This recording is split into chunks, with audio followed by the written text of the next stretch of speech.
Albert Einstein once said, everybody's a genius. But if you judge a fish by its ability to climb a tree, it will live its whole life believing that it is stupid.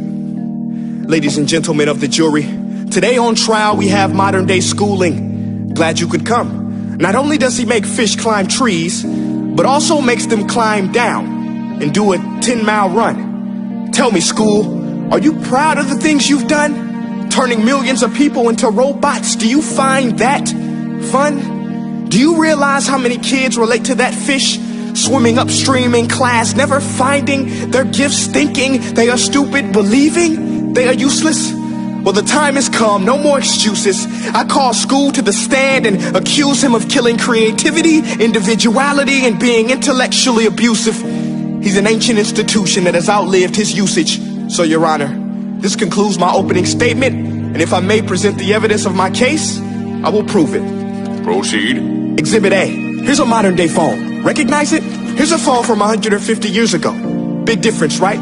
Stay with me. Here's a car from today, and here's a car from 150 years ago. Big difference, right? Well, get this. Here's a classroom of today, and here's a class we used 150 years ago. Now ain't that a shame? In literally more than a century, nothing has changed.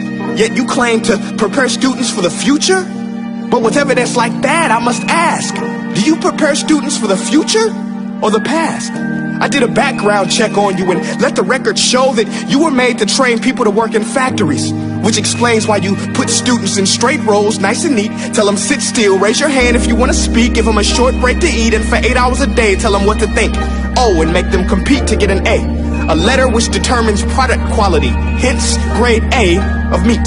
I get it. Back then, times were different. We all have a past. I myself am no Gandhi. But today, we don't need to make robot zombies. The world has progressed. And now we need people who think creatively, innovatively, critically, independently, with the ability to connect. See, every scientist will tell you that no two brains are the same.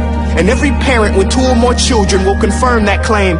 So please explain why you treat students like cookie cutter frames or snapback hats, giving them this one-size-fits-all crap. Watch your language. Sorry, Your Honor, but if a doctor prescribed the exact same medicine to all of his patients, the results will be tragic. So many people would get sick, yet when it comes to school, this is exactly what happens, this educational malpractice, where one teacher stands in front of 20 kids, each one having different strengths, different needs, different gifts, different dreams, and you teach the same thing the same way? That's horrific. Ladies and gentlemen, the defendant should not be acquitted. This may be one of the worst criminal offenses ever to be committed.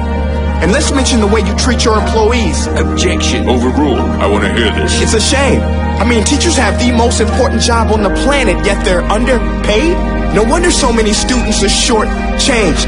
Let's be honest, teachers should earn just as much as doctors, because a doctor can do heart surgery and save the life of a kid, but a great teacher can reach the heart of that kid and allow him to truly live. See, teachers are heroes that often get blamed, but they're not the problem. They work in a system without many options or rights. Curriculums are created by policymakers, most of which have never taught a day in their life. Just obsessed with standardized tests. They think bubbling in a multiple choice question will determine success. That's outlandish. In fact, these tests are too cruel to be used and should be abandoned, but don't take my word for it. Take Frederick J. Kelly, the man who invented standardized testing, who said, and I quote, "These tests are too cruel to be used and should be abandoned." Ladies and gentlemen of the jury, if we continue down this road, the results will be lethal. I don't have much faith in school, but I do have faith in people. And if we can customize healthcare, cars, and Facebook pages, then it is our duty to do the same for education, to upgrade and change and do away with school spirit, because that's useless. Unless we're working to bring the spirit out of each and every student, that should be our task. No more Common Core. Instead, let's reach the core of every heart in every class. Sure, math is important, but no more than art or dance. Let's give every gift an equal chance. I know this sounds like a dream, but countries like Finland are doing impressive things. They have shorter school days. Teachers make a decent wage. Homework is non-existent, and they focus on collaboration instead of competition. But here's the kicker, boys and girls. Their educational system outperforms every other country in the world. Other places like Singapore are succeeding rapidly. Schools like Montessori, programs like Khan Academy, there is no single solution. But let's get moving, because while students may be 20% of our population, they are 100% of our future. So let's attend to their dreams, and there's no telling what we can achieve. This is a world in which I believe, a world where fish are no longer forced to climb trees. I'll rest my case.